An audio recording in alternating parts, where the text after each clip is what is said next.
Hi Virgo, welcome to your full moon in Aries reading for September 29th, 2023. Full moons close out cycles, and the direction that this reading is going in is new supportive connections. Now it's a number 8. The frequency of 8 is power, so these can be powerful connections, and they are people. So probably, nothing spiritual, no pets, just new supportive people connections. So that's pretty self-explanatory, other than the fact that there can be a lot of power behind it with that 8 frequency there. And power can be used for good and evil. It goes both ways.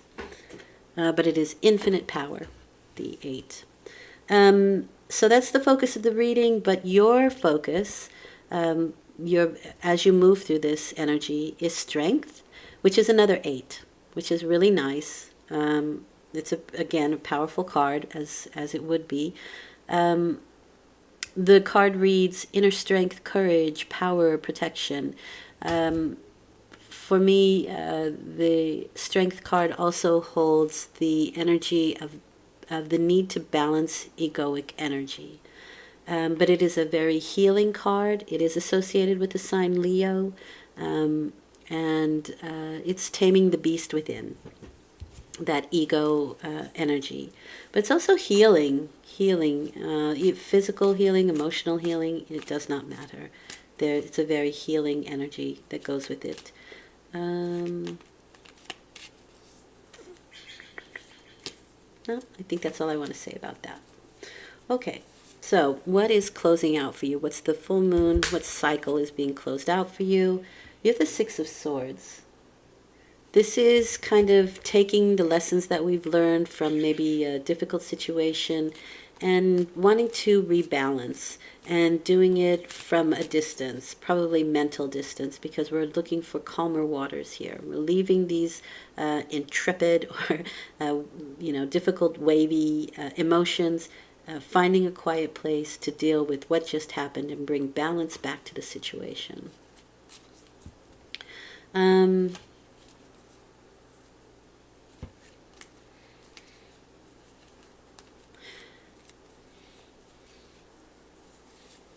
Yeah, I'm going to leave it there.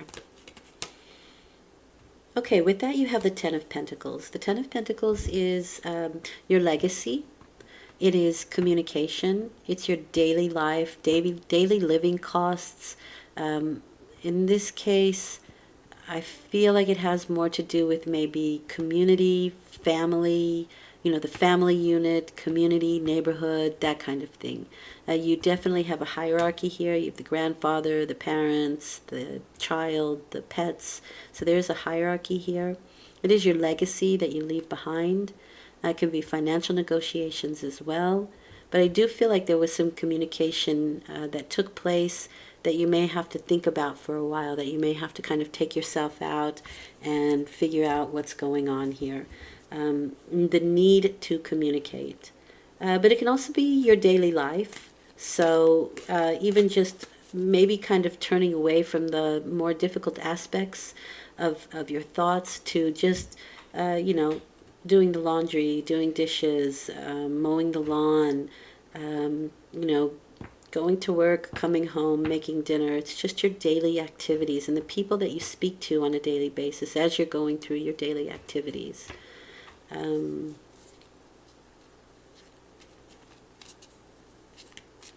Now, we are looking at new supportive connections, so there may be new people that you meet along the way,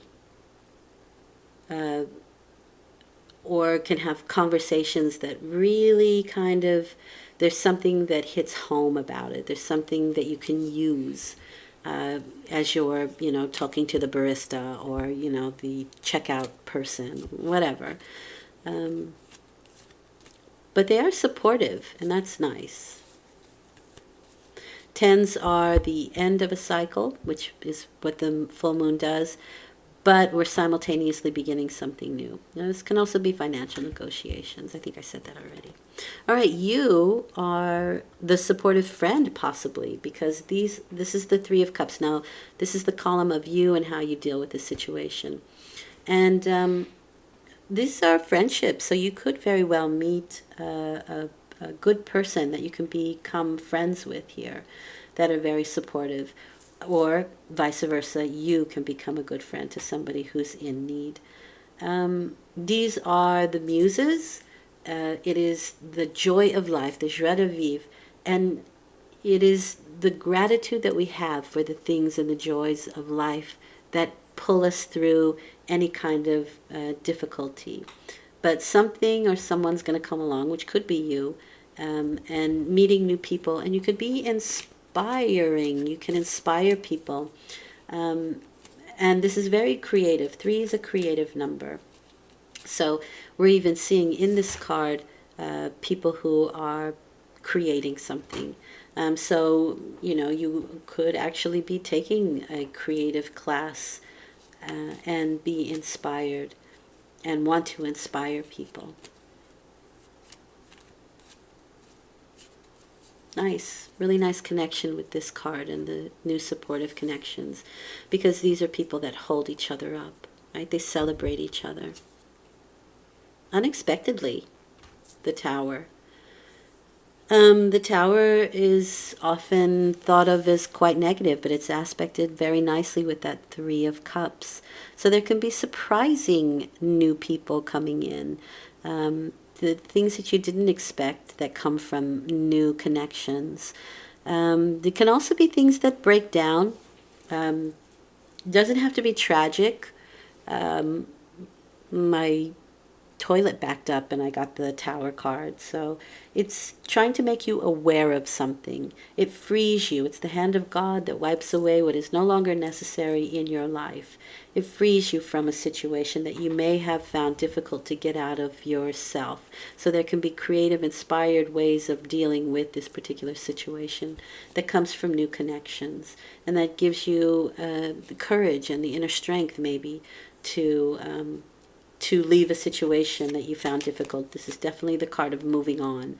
So we may have found it difficult to move on from a situation, a person, and we are getting very possibly the energy and the cooperative efforts of people who are kind of cheering us on and helping us to move in new and better directions.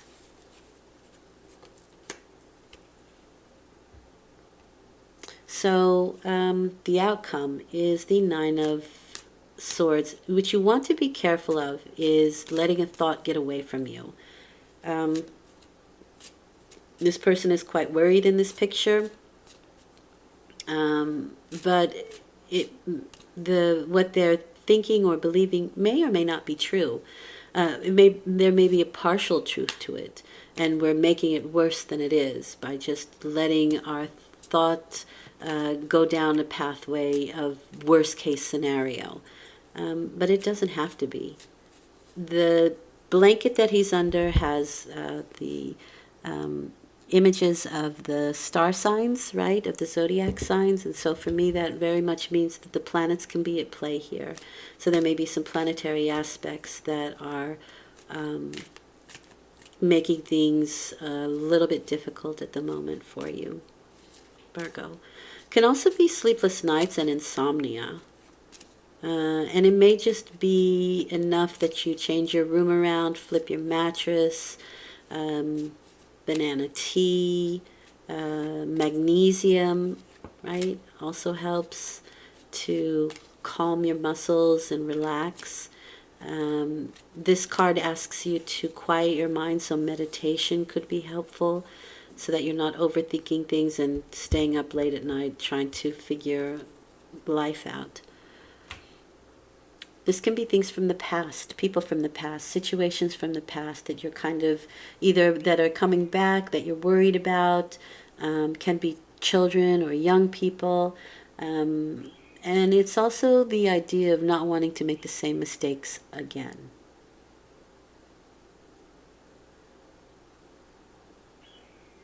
having learned from our situation or the experiences that we've had in the past, and wanting to make different choices this time around, better choices. But there is something about dealing with things from the past when the Six of Cups comes up. It's also a very sharing card, so it's very possible that you need to share what is ever on your mind. That definitely helps. And again, supportive friends, people that can listen, people that want to support you. And this may be a friend that you're listening to because you are the supportive person in this instance. It does come as a bit of a shock or unexpected. Maybe you hear somebody from the past that you haven't heard from in a long time, or a new connection knows somebody from the past, or there's a past scenario that this new connection kind of reflects back at you, and you're thinking about it quite heavily here.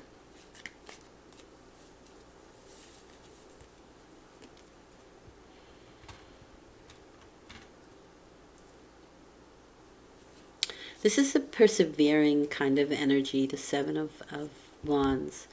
And that kind of feels like it to me because we have this card of moving on, right? Having that hard conversation that we need and persevering, keep going, right? Moving on, but we're going to continue on. This can be a very competitive card as well. These are the people and situations and scenarios that are trying to knock you down from your position. But you have the high road here. And I think communication comes in quite a bit here. Do feel like there's a need to talk about things. But this is a pretty competitive energy and defending your stance. So let's say you're up for a business offer or financial negotiations, right? You really have to lay out your plan, how you're going to do it, why you need the money, what's going to occur once you have it, what can you gain from it, right? Your legacy, what are you going to leave behind? That kind of energy.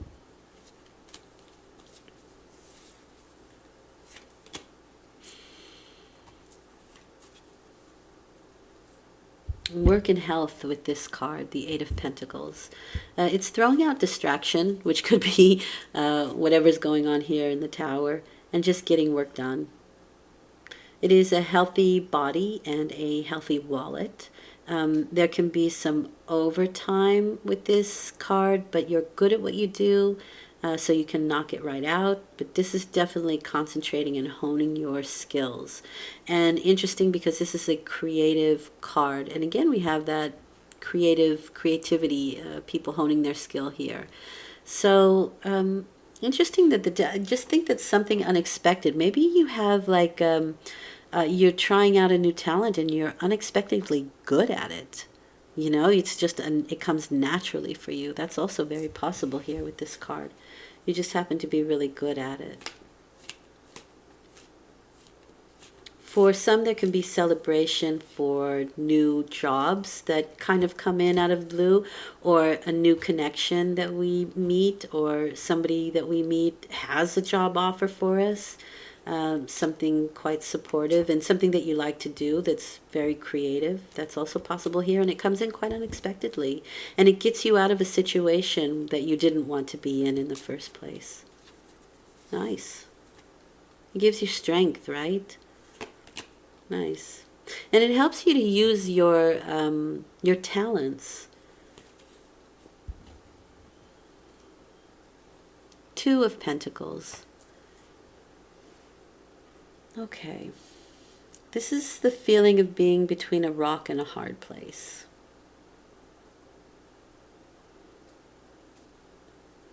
You may have to weigh some options.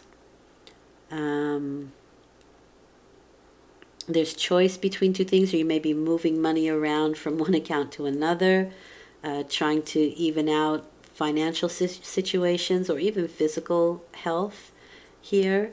But it is asking you to have a lighter heart, because juggling is a fun activity.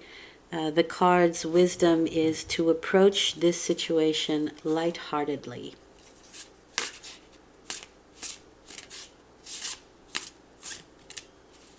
But it does feel quite changeable.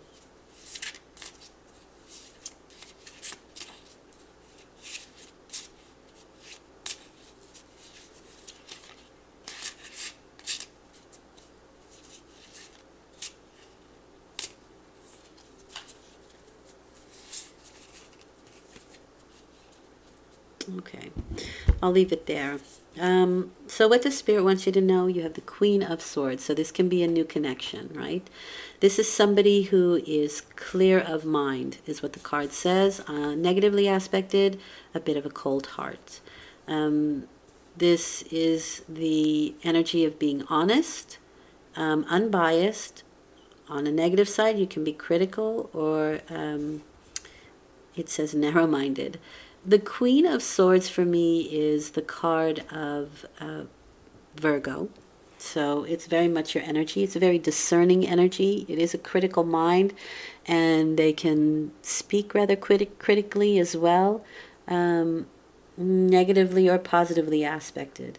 They are people who can read the fine print very well, understand the fine print, know the details of something.